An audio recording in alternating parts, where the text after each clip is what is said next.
After the second time, it seemed like the compulsion to do it was too strong, and I didn't even try to stop it after that.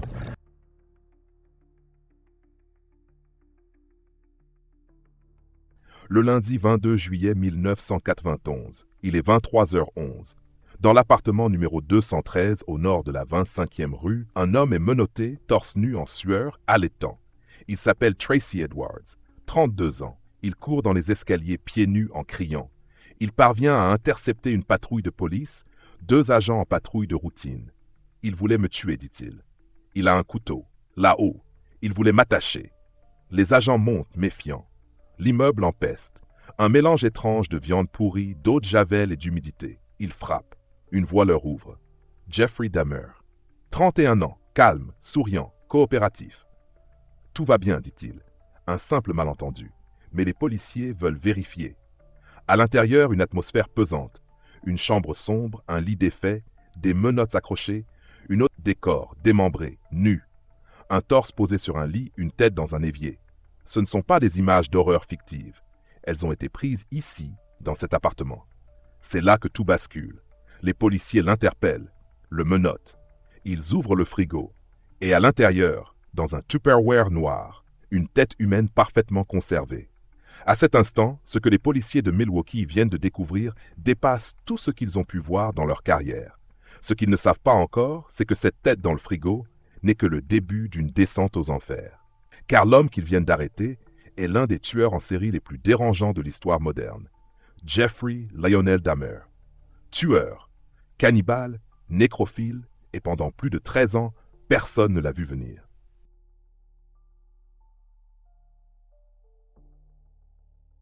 Jeffrey Lionel Dahmer naît le 21 mai 1960 à Milwaukee, dans l'État du Wisconsin, aux États-Unis. Ses parents, Lionel et Joyce Dahmer, sont jeunes, ambitieux, mais très vite dépassés. Lionel est chimiste, méthodique, rationnel. Joyce, elle, souffre de troubles dépressifs, d'anxiété chronique et de dépendance aux médicaments. Le foyer est instable. Dès l'enfance, Jeffrey est plongé dans une atmosphère tendue où les cris, les disputes, puis les silences lourds deviennent la bande-son de son quotidien. Un enfant normal, en apparence. À l'âge de 3 ans, Jeffrey est opéré d'une double hernie inguinale, une opération bénigne, mais dont il sort transformé, plus renfermé, plus silencieux. Il devient étrangement absent, comme s'il regardait le monde à travers une vitre. À l'école primaire, il n'a presque pas d'amis. Il ne parle que peu. Il dessine peu. Il observe beaucoup. Mais il est poli. Il ne fait pas de vagues. Il aime les animaux, surtout les petits rongeurs, les lézards. Un professeur dira plus tard, c'était un garçon calme, peut-être trop calme. Il regardait fixement les autres enfants comme s'il essayait de les imiter. À l'âge de 8 ans, il développe une fascination pour les carcasses d'animaux morts. Il ramasse des os, des restes de blaireaux écrasés sur la route. Il les dissèque, les nettoie, les conserve dans des bocaux. Il ne torture pas les animaux. Il attend qu'ils soient morts.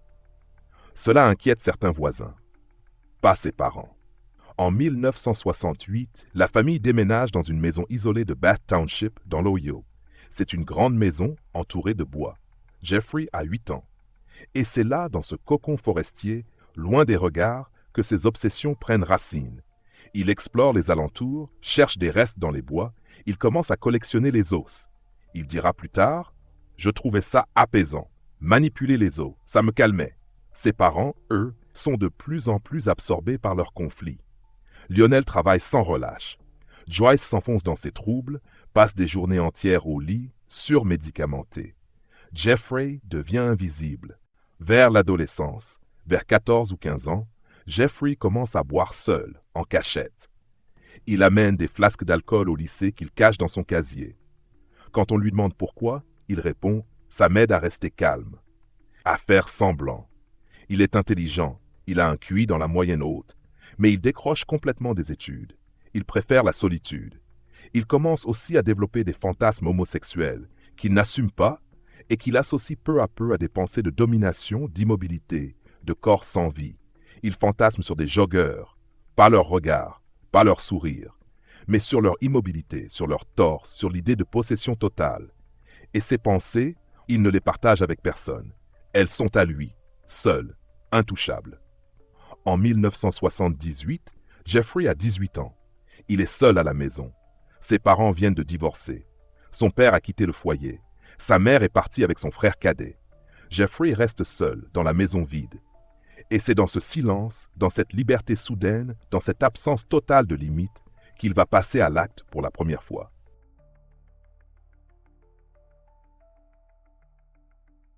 L'été 1978 à Bath Township dans l'Ohio. Jeffrey a 18 ans. Il vient tout juste de terminer le lycée. Sa photo figure dans l'album de fin d'année. Il sourit timidement, vêtu d'un pull beige. Rien dans ce cliché ne laisse présager l'horreur à venir. Mais ce que la photo ne montre pas, c'est ce qui se passe derrière les murs de la grande maison vide. Ses parents sont partis. Il est seul. Vraiment seul. Pas de règles, pas de témoins. Et surtout, plus aucun garde-fou psychologique. Depuis plusieurs mois, Jeffrey Dahmer observe un jeune homme. Un jogger blond, athlétique, qui court tous les jours devant la maison. Jeffrey l'attend, caché derrière les rideaux. Il imagine ce qu'il ferait s'il pouvait l'arrêter, le garder, le rendre silencieux, à lui. Un jour, il prend position dans les buissons avec une batte de baseball à la main. Il attend. Le jogger ne passe pas. Dahmer rentre, déçu, mais pas calmé. Ce jour-là, il n'a pas tué, mais il aurait pu. Quelques semaines plus tard, le 18 juin 1978, alors qu'il conduit sans but précis, il remarque un autostoppeur. Stephen Mark Hicks, 18 ans, cheveux longs, t-shirt sans manches. Il fait du stop pour se rendre à un concert de rock. Jeffrey s'arrête. « Tu vas où? » « Vers Chippewa Lake Park. »« Si tu veux, j'ai de la bière à la maison. Viens te poser un peu. » Stephen accepte. Il ne sait pas qu'il vient de monter dans la dernière voiture de sa vie. Ils boivent. Écoute de la musique. Stephen parle. Il est à l'aise. Jeffrey écoute, tendu mais souriant. Mais au bout d'un moment, Stephen veut partir. Jeffrey, lui, ne veut pas qu'il parte. Il prend un haltère par surprise et frappe l'arrière de son crâne. Une fois Stephen inconscient, il l'étrangle avec la barre de l'haltère. Puis, calmement, il s'assied à côté du corps. Il dira plus tard « Je voulais juste qu'il reste. Je ne voulais pas qu'il parte. » Il ne panique pas, il ne pleure pas. Il démonte le corps avec méthode. Il le déshabille, l'observe. Puis l'emmène à la cave. Il le dissèque, le découpe, emballe les morceaux dans des sacs poubelles. Certaines parties sont broyées à la masse, les os réduits en poudre, les restes dissous dans de l'acide qu'il a trouvé dans la remise de son père. Et la tête, il la garde. Un temps. Le lendemain, il sourit à son voisin, va chercher le courrier comme si de rien n'était. Stephen Hicks devient la première victime connue de Jeffrey Dahmer. Il disparaît. On signale son absence, il n'arrive jamais à destination. Mais personne ne fait le lien avec ce garçon discret qui vit dans la grande Maison Blanche. Et personne ne devine encore que ce n'est que le début.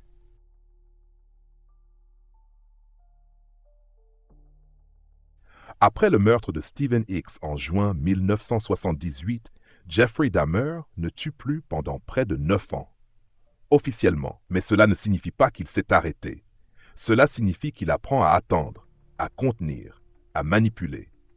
En août 1979, à peine 2 mois après avoir dissous un cadavre dans de l'acide, Jeffrey s'engage dans l'armée américaine. Il est affecté en Allemagne de l'Ouest, à Baumholder, en tant que médecin militaire. Le choix n'est pas anodin. Il a accès à des sédatifs puissants, à du matériel médical, à des instruments, et surtout à des dortoirs partagés, des hommes endormis, des occasions. 2 soldats porteront plainte bien plus tard pour viol et abus sous sédation. Dahmer, selon leurs témoignages, les droguait puis les agressait sexuellement pendant leur sommeil. Aucune plainte n'est retenue à l'époque, mais l'armée ne lui convient pas. Il boit trop, devient instable, provoque des incidents disciplinaires. En mars, il est renvoyé, discrètement. On le renvoie aux États-Unis sans mention de ses troubles. Ses parents ne veulent plus de lui. Il s'installe brièvement chez sa grand-mère à West Allis, une banlieue tranquille de Milwaukee. La grand-mère, Catherine Dahmer, est une femme pieuse, très croyante, aimante. Elle accueille Jeffrey avec bienveillance, espérant qu'il se ressaisisse. Il l'appelle Grand-Ma.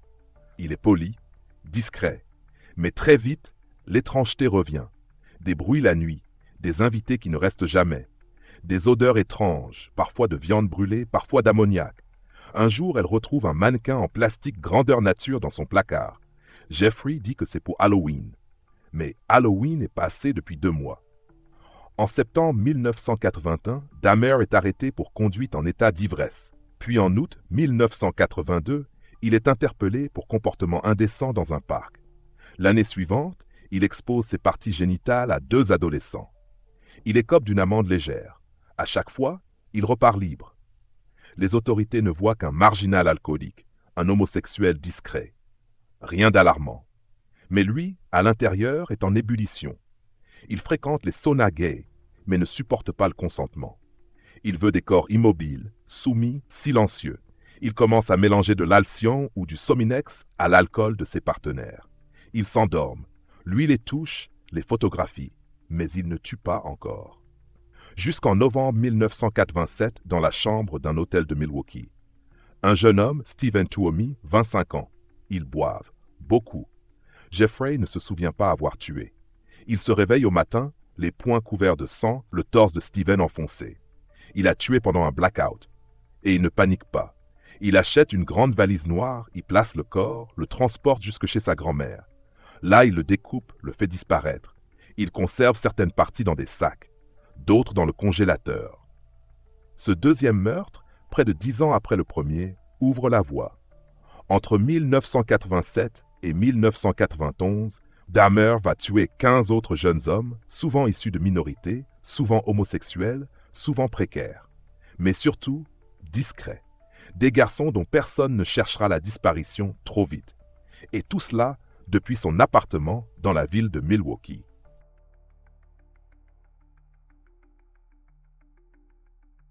Milwaukee, printemps 1988. Jeffrey Dahmer a quitté la maison de sa grand-mère. Trop de tension, trop de questions. Il trouve un nouvel appartement au 924 North 25th Street, appartement numéro 213. Un studio de quelques mètres carrés, meublé simplement. Télé, canapé-lit, poster de musculation, rideaux tirés. À première vue, rien d'anormal. Mais cet appartement va devenir l'un des lieux les plus sinistres de l'histoire criminelle américaine. Jeffrey Dahmer fréquente les bars gays de Milwaukee, souvent en semaine. Il cible des jeunes hommes discrets, homosexuels, afro-américains, asiatiques, souvent pauvres ou sans domicile. Il propose de l'argent pour des photos, un peu de compagnie, parfois pour poser comme modèle. Ils montent chez lui. Ils ne redescendent jamais. Une fois à l'intérieur, Dahmer sert un verre dans lequel il verse des somnifères puissants. Le garçon s'endort. Jeffrey le touche, l'observe, parfois le photographie.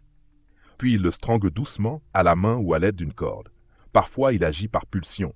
D'autres fois il planifie chaque geste. Une fois mort, le corps est lavé, mis en position. Il démonte, découpe, trie. Il jette certaines parties dans la poubelle, fait bouillir les chairs dans de la soude, conserve les crânes, les mains, les organes. Il garde des souvenirs, des os, des morceaux. Parfois, il mange. Jeffrey ne cherche pas seulement à tuer. Il veut créer des êtres dociles, vivants, mais obéissants.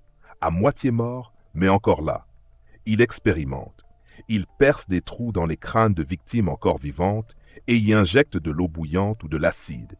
Il croit pouvoir créer des zombies sexuels, des compagnons muets, mais tous meurent. Et il recommence.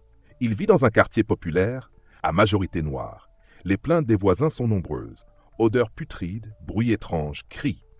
Mais la police ne s'alarme pas. Un homme blanc, propre, poli. Des victimes noires, immigrées, gays. La balance sociale est déséquilibrée. Et cela permet à Jeffrey Dahmer de tuer en toute discrétion. Il documente tout. Il prend des centaines de photos, note certaines dates, garde des objets personnels, chaussures, montres, bracelets. Chaque victime devient un fragment dans une collection morbide. En 1990, il est renvoyé d'une chocolaterie où il travaille pour absentéisme. Il enchaîne petits boulots et vit presque dans l'ombre. Mais il tue toujours, presque un par mois. Par 2 fois, il échappe de peu à la découverte. En mai 1989, un jeune garçon de 13 ans, Konerak Sintasomphone, s'échappe de son appartement, blessé, drogué, nu. La police le retrouve. Dahmer, calme, explique que c'est son petit ami en état d'ébriété. Les agents le croient. Ils le raccompagnent. Le garçon est tué dans l'heure.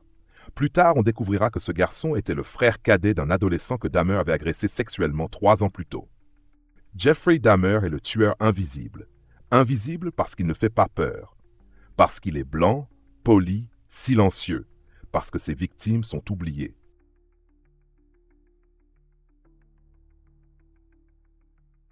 « 1991. Cela fait maintenant plus de 2 ans que Jeffrey Dahmer tue de manière régulière dans son studio de la 25e rue.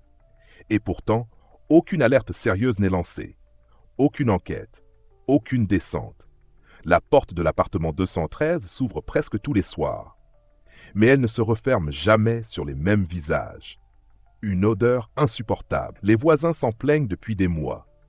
Glenda Cleveland, une femme noire qui habite dans l'immeuble voisin, appelle la police à plusieurs reprises. Elle parle de cris d'enfants, d'odeurs de viande en décomposition, d'allées et venues étranges. À chaque fois, elle est ignorée. Jeffrey donne des excuses, un frigo cassé, un poisson mal nettoyé, un rôti oublié. Et la police, souvent blanche, préfère croire cet homme poli et bien habillé que ses voisins, souvent pauvres et racisés. L'intérieur du studio 213 est un cauchemar figé. Un tonneau bleu de 200 litres rempli d'acide dans lequel des corps se dissolvent lentement. Des crânes blanchis posés sur des étagères ou rangés dans un placard. Un réfrigérateur contenant des morceaux humains soigneusement emballés. Des boîtes à chaussures contenant des organes, des mains, des photographies. Un autel en préparation avec des bougies, des têtes modelées, des os. Jeffrey Dahmer veut créer un sanctuaire, un temple personnel composé de ses victimes. Il ne se contente plus de tuer. Il collectionne, conserve, vénère. Il passe des heures à nettoyer les os, à peindre les crânes, à polir des fragments d'humains comme d'autres polissent des pierres précieuses. En juillet 1991, il tue 4 hommes en moins de 2 semaines. Le dernier s'appelle Jeremiah Weinberger. Il tente de s'enfuir. Jeffrey le rattrape. Le tueur sent que sa stabilité mentale s'effondre. Il boit plus, il dort peu, il devient négligent. Et pourtant, toujours personne ne vient. Le 22 juillet 1991, Jeffrey aborde un homme de 32 ans, Tracy Edwards, dans un centre commercial.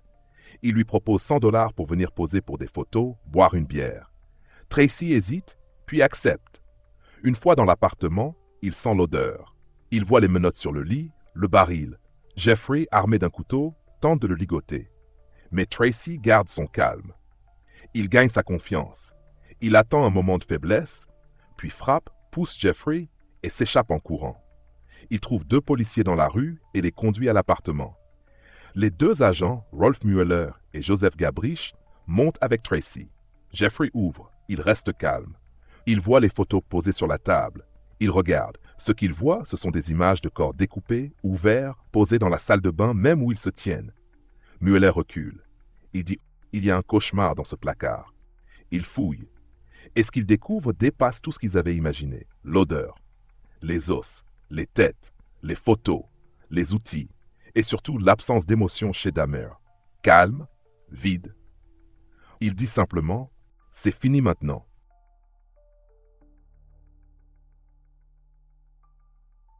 Lundi 22 juillet 1991. Il est un peu plus de 23 heures. Jeffrey Dahmer est assis dans une salle d'interrogatoire du poste de police de Milwaukee. Calme, presque soulagé. Face à lui, 2 détectives. Ils attendent des dénégations, des esquives, mais ce qu'ils vont entendre dépasse tout ce qu'ils avaient pu concevoir. Dahmer ne nie rien. Il demande simplement du café, puis il parle. Pendant plus de 60 heures d'interrogatoire, il raconte tout, dans les moindres détails, chronologiquement. Les policiers n'ont jamais vu un suspect aussi précis, aussi méthodique. Il se souvient de chaque nom, chaque photo, chaque découpe. Il peut dater les meurtres avec une exactitude effrayante. Il finit par lâcher un chiffre, 17. 17 jeunes hommes, entre 1968 et 1991, des adolescents, des trentenaires, beaucoup issus de minorités ethniques, beaucoup disparus sans enquête sérieuse.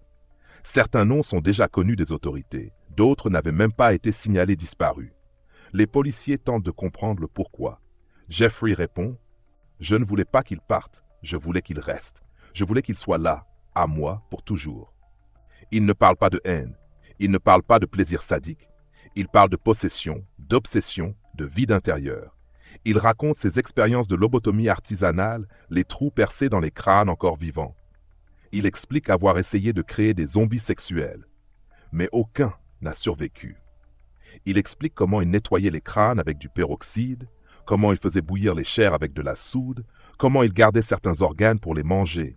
Il dit avoir goûté le cœur, le foie, les muscles de ses victimes. C'était une manière de les faire partie de moi. Il ne hausse pas le ton, il ne s'effondre pas. Il raconte comme s'il lisait un manuel. Dans l'appartement, la police trouve des restes humains appartenant à 11 victimes, des dizaines de photographies montrant les corps à différents stades de décomposition ou de dissection, 7 crânes, 2 cœurs, des morceaux de muscles dans le congélateur, des outils chirurgicaux, des bidons d'acide, des manuels d'anatomie. L'affaire est bétonnée. Aucune échappatoire, aucun doute. Mais alors, un tueur aussi méthodique, aussi extrême, est-il fou? Les débats psychiatriques vont durer des mois. Les experts se divisent. Certains le diagnostiquent psychotique, souffrant de troubles de la personnalité et de paraphilie sévère. D'autres estiment qu'il était parfaitement conscient de ses actes, capable de les planifier, de les cacher, donc responsable. Dahmer lui-même dit « Je ne suis pas fou, j'aurais aimé l'être ». Le procès est prévu pour janvier 1992. L'opinion publique est choquée, fascinée, écœurée. Mais surtout, une question rôde. Comment a-t-on pu laisser faire cela aussi longtemps?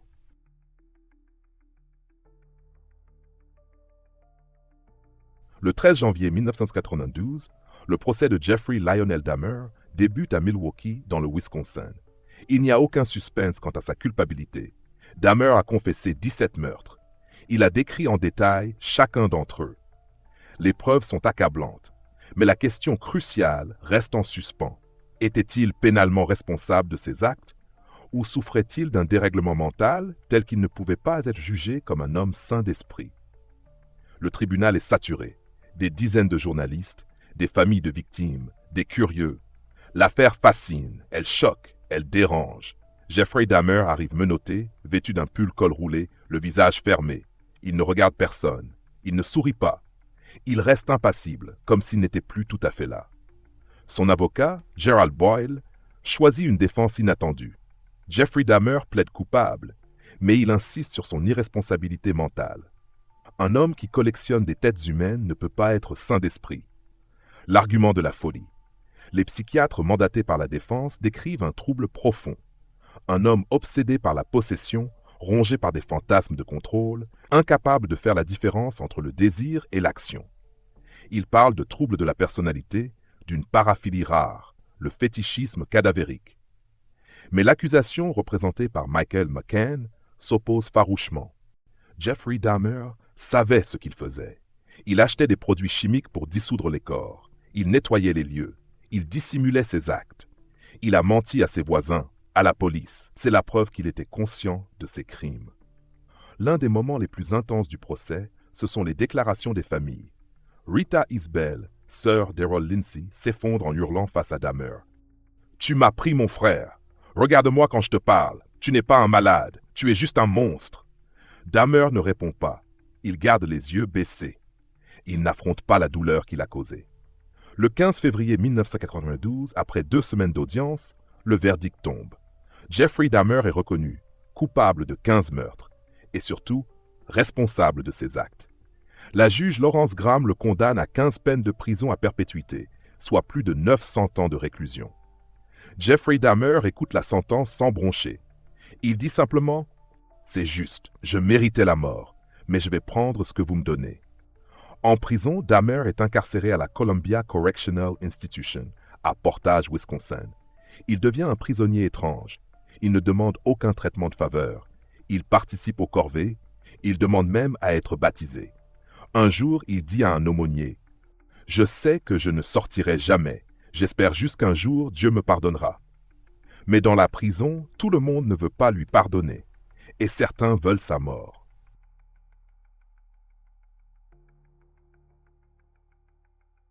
Lundi 28 novembre 1995. Prison de haute sécurité de Columbia, Portage, Wisconsin. Il est environ 8 heures du matin. Jeffrey Dahmer, 34 ans, est affecté au nettoyage des sanitaires du bloc C. Il est accompagné de 2 autres détenus, Jesse Anderson et Christopher Scarver. Le gardien s'éloigne un instant. Il les laisse seuls. Quelques minutes plus tard, le silence est brisé par un cri, puis un autre. Le personnel pénitentiaire se précipite et ce qu'il découvre est irréversible. Jeffrey Dahmer est retrouvé inconscient, allongé dans une mare de sang, le crâne fracassé par une barre de métal de musculation. À ses côtés, Jess Anderson, condamné pour le meurtre de sa femme, également gravement blessé. Celui qui tient l'arme du crime s'appelle Christopher Scarver, un homme noir emprisonné pour meurtre depuis 1990. Il ne résiste pas. Il ne tente pas de fuir. Il attend simplement qu'on vienne le chercher. Dieu m'a dit de le faire. Lors de son arrestation, Scarver déclare « Dieu m'a parlé. Il m'a dit que je devais tuer Dahmer. Mais les véritables raisons semblent plus complexes. » Scarver dira plus tard à des journalistes « Dahmer se moquait des gardiens, des autres détenus. Il faisait des blagues morbides, des gestes avec de fausses mains coupées faites de nourriture. Dans une prison majoritairement noire, les crimes racistes de Dahmer n'étaient pas oubliés. Scarver, selon ses dires, n'aurait pas supporté l'impunité morale de celui qu'il appelait le cannibale souriant. Jeffrey Dahmer est officiellement déclaré mort à 9h11 du matin à l'hôpital de Portage. Cause du décès, traumatisme crânien massif. Il n'a exprimé aucune dernière volonté, à part refuser une cérémonie religieuse. Sa mère, Joyce, demande que son corps soit enterré. Son père, Lionel, demande qu'il soit incinéré. Finalement, après débat, le corps est brûlé, les cendres partagées entre les deux parents. Plusieurs éléments de son autopsie sont conservés à des fins d'études. Son cerveau, notamment, est analysé. Aucune anomalie notable n'y est trouvée. Aucune tumeur, aucune lésion, aucun déséquilibre chimique qui aurait pu expliquer le mal. Juste un cerveau d'homme. L'affaire a laissé des traces profondes. La police de Milwaukee a été sévèrement critiquée pour sa négligence raciale, notamment lors du cas Conorak-Sintasomphone, remis à Dahmer malgré les alertes. Plusieurs familles de victimes ont intenté des poursuites contre la ville. La communauté LGBTQ+, souvent associée à Dahmer dans les médias, a dû dissocier ses combats des actes du tueur. Quant à l'appartement 213, il a été détruit. Le terrain est resté vide. Personne n'a voulu y reconstruire.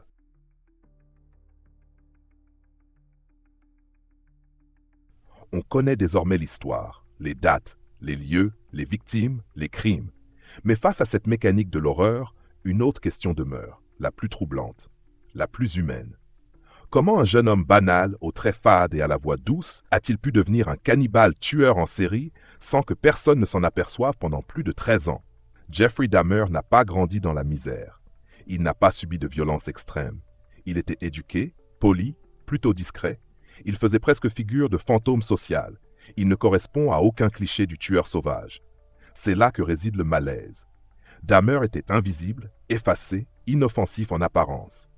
Et c'est précisément cela qui lui a permis de tuer pendant plus d'une décennie, sans alerter personne, sans éveiller de soupçons. La série Netflix consacrée à Jeffrey Dahmer a rencontré un immense succès international, mais son retentissement n'a pas été universellement positif. Derrière les chiffres d'audience et les récompenses, il y a des familles encore meurtries, des traumatismes rouverts et une question fondamentale. Qui a le droit de raconter une histoire aussi douloureuse et à quelles conditions? Les critiques formulées par les proches des victimes, comme Rita Isbell ou Shirley Hughes, ne visent pas seulement le contenu, mais l'absence de respect, de consultation et de consentement. Pour elles, ces épisodes ne sont pas de la fiction. Ce sont des souvenirs réels, brutaux, que la série a ravivés sans avertissement. Le père de Dahmer lui-même, Lionel Dahmer, s'est senti trahi, non pas pour défendre son fils, mais pour dénoncer l'idée qu'un tel projet puisse être mené sans dialogue. Le succès de la série soulève un dilemme éthique. Le true crime est devenu une forme de divertissement, parfois glamourisé, souvent aseptisé, mais toujours consommé. Et pourtant, il repose sur de vraies victimes, et de vraies souffrances, de vraies familles. Netflix, malgré la puissance de sa production, semble avoir négligé l'essentiel, l'impact humain. Faut-il arrêter de raconter ces histoires? Non. Raconter les faits, documenter l'horreur, comprendre les crimes, ce sont des actes légitimes, parfois nécessaires. Mais ils doivent s'accompagner de respect, de transparence, car entre rappeler les faits et profiter du choc, la frontière est fine. Raconter une histoire vraie, c'est aussi prendre en charge la mémoire de ceux qui ne peuvent plus parler. Et tant qu'on oubliera d'écouter les vivants, les morts continueront d'être déformés, à l'écran comme dans les mémoires.